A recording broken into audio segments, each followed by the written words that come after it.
Assalamualaikum warahmatullahi wabarakatuh. Welcome back to Rahasia Blogger Channel. Ya, pada video kali ini saya ingin sharing lagi seputar riset keyword ya. Sebelumnya saya udah pernah juga bikin video tentang riset keyword, cuma nggak pakai tools ini, pakai yang lain. Teman-teman bisa cek videonya ya di sini. Nah, kali ini kita mau riset pakai ahref.com ya. Ini sebenarnya salah satu tools SEO yang powerful dan banyak banget dipakai oleh webmaster ya, baik yang profesional maupun amatir. Nah, pertama-tama kita perlu tahu dulu apa itu riset keyword. Jadi riset keyword ini gampangnya ya, saya pakai bahasa yang sederhana aja. Riset keyword itu adalah proses penganalisaan frasa kata kunci untuk mesin pencari ya. Jadi misalnya pada satu kata kunci itu pencarinya volumenya ada berapa per bulannya dan tingkat kesulitannya bagaimana. Jadi misalnya sebelum kita menulis artikel atau bikin konten apapun, kita sebaiknya riset keyword terlebih dahulu untuk mengetahui tingkat persaingan pada kata kunci tersebut dan volume pencariannya. Kan percuma juga tuh ya kalau kita nulis artikel tapi nggak ada yang nyari, ya nggak ada yang baca juga akhirnya kan. Kalau nggak ada yang baca, traffic nggak ada yang masuk ke blog atau website kita. Nah, itulah gunanya si tools-tools riset keyword seperti Ahref ini gitu teman-teman. Selanjutnya manfaatnya apa kalau kita riset keyword? Pertama, manfaatnya itu memudahkan kita untuk mencapai ranking pertama di Google, Bing, Yahoo dan lain sebagainya lah, search engine yang mayor ya. Itu jadi kita agak lebih mudah karena kita udah menganalisa sebelumnya tingkat kesulitan kata kunci dan pencariannya. Semakin kita banyak yang di page one Google, itu semakin banyak potensi traffic yang akan masuk ke website kita, karena umumnya orang-orang awam ya yang googling dan sebagainya itu, kalau dia googling sesuatu kata kunci itu, dia jarang buka halaman kedua, ketiga, keempat, itu jarang, rata-rata di halaman yang pertama. Makanya sebisa mungkin setiap konten yang kita buat itu ada di posisi terbaik pada kata kunci tersebut. Oke, langsung aja ya. Saya contohin bagaimana caranya riset pakai Ahref ini. Kita pakai yang gratisan aja ini ya. Soalnya kalau yang berbayar lumayan mahal ya harganya. Jadi saya contohin yang pakai yang gratisan aja nih. Sebenarnya kurang lengkap sih yang di gratisan ini, keyword generator yang gratisan, tapi lumayan lah buat teman-teman yang mau nyoba-nyoba sebelum beli ya. Misalnya kita langsung aja riset kata kuncinya, misalnya ini nih, resep nasi goreng ya.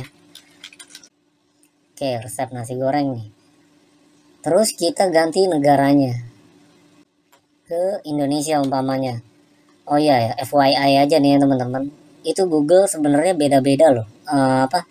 Posisi pencariannya. Kadang kalau di Amerika kita nyari resep nasi goreng mungkin yang nongol apa, kalau Google Indonesia beda, begitu dengan negara lain. Jadi sesuaikan ya. Cuma kalau target teman-teman bahasa Inggris, kalau bisa pakai Amerika aja. Oke nih ya, kita resep nasi goreng, kita find keyword.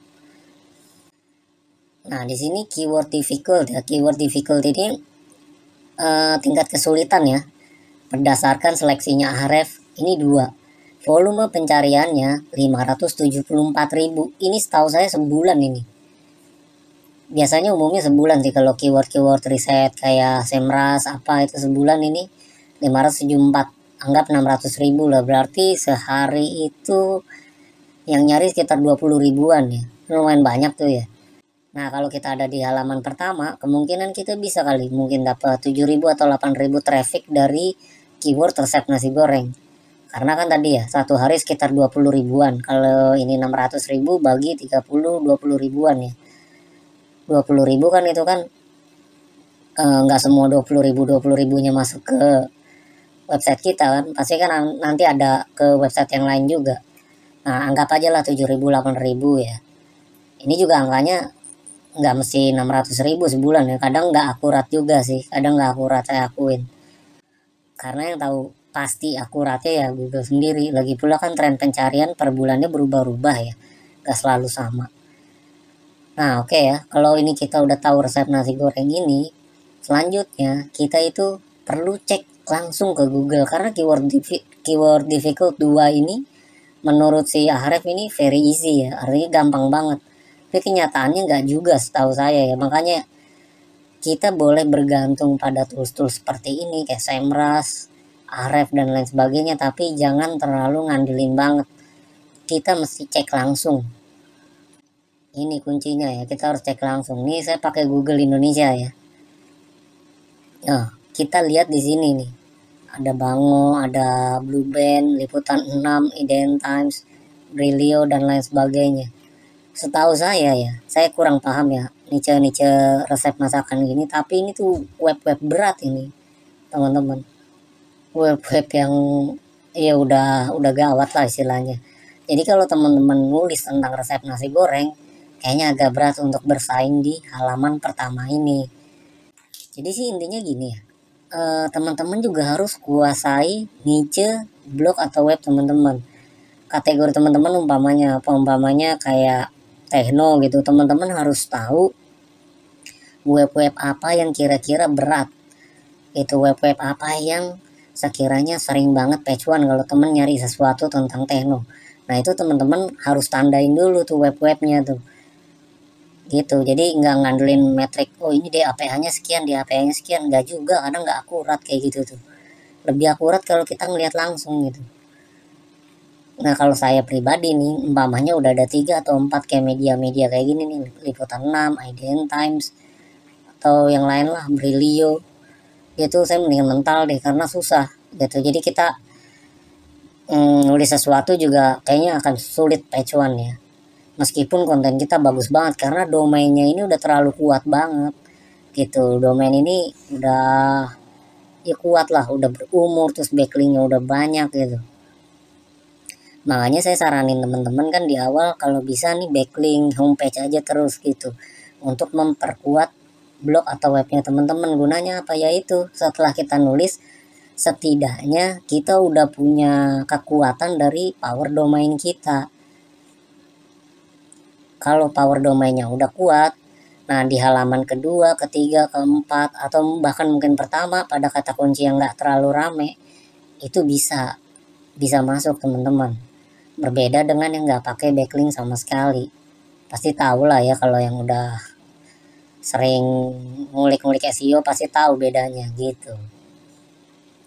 Hanya kan juga di setiap channel saya sering banget ya share masalah backlink ya, gunanya untuk ini, untuk kita bersaing di halaman pertama. Nah kalau udah begini kan nanti kan ada orang yang ngeklik jadi masuk traffic ke kita, ada yang ngeklik jadi masuk traffic ke kita. Jarang tuh orang-orang awam masuk ke halaman 2, 3, 4 untuk nyari sesuatu, kecuali emang di halaman pertama nggak ada.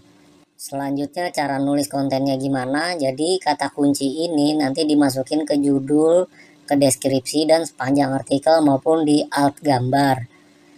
Lebih lengkapnya saya udah pernah nulis ya di sini ya. Nanti teman-teman bisa cek videonya itu tentang cara penulisan artikel SEO atau on page yang sekiranya bagus lah ya. Nah sekarang jadi teman-teman udah tahu ya kira-kira riset keyword itu apa, fungsinya gimana, dan manfaatnya apa buat kita. Kan ini penting banget. Dan yang gak kalah penting adalah cek and recheck langsung, gak bergantung banget sama tools kayak ginian ya. Tuh kalau misalnya yang gak premium, dia nggak kelihatan tuh keyword difficultnya ya. Kalau yang premium nih nanti bisa kelihatan teman-teman. Tapi paling nggak lumayan lah ya, kita dapat insight segini juga udah lumayan. Kan bisa kita kembangin lagi. Misalnya kita cek-cek yang terkaitnya apa, nanti kita cari lagi di sini, pencarinya cari lagi gitu. Ini juga nggak perlu sign up, jadi easy lah menurut saya, oke lah. Oke, pesan terakhir dari saya, jangan lupa ya teman-teman, riset keyword terlebih dahulu sebelum buat konten, biar tahu bahwa artikel yang teman-teman akan tulis itu ada yang nyari. Percuma aja kalau teman-teman nulis konten bagus-bagus tapi nggak ada yang nyari, ya nggak akan dapat traffic juga kita dari situ. Kedua, pastikan cek and recheck langsung untuk mengetahui tingkat persaingannya. Pasti kalau teman-teman nulis di satu niche udah tahu lah ya, harusnya udah tahu mana kompetitor yang berat, mana yang kira-kira enteng. Kalau sekiranya teman-teman mau maksa masuk ke resep nasi goreng ini umpamanya ya, nah teman-teman tinggal cek aja ke dalam nih, kira-kira gimana sih kontennya mereka, bisa nggak sih kita lebih lengkap, lebih baik, lebih dari segala-galanya, terus kita hajar backlink lagi, mungkin itu bisa nolong ya.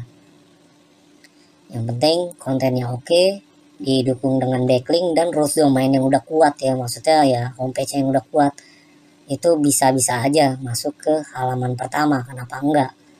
Oke, segitu aja dulu ya teman-teman. Kalau misalnya ada yang kurang jelas bisa ditanya komen.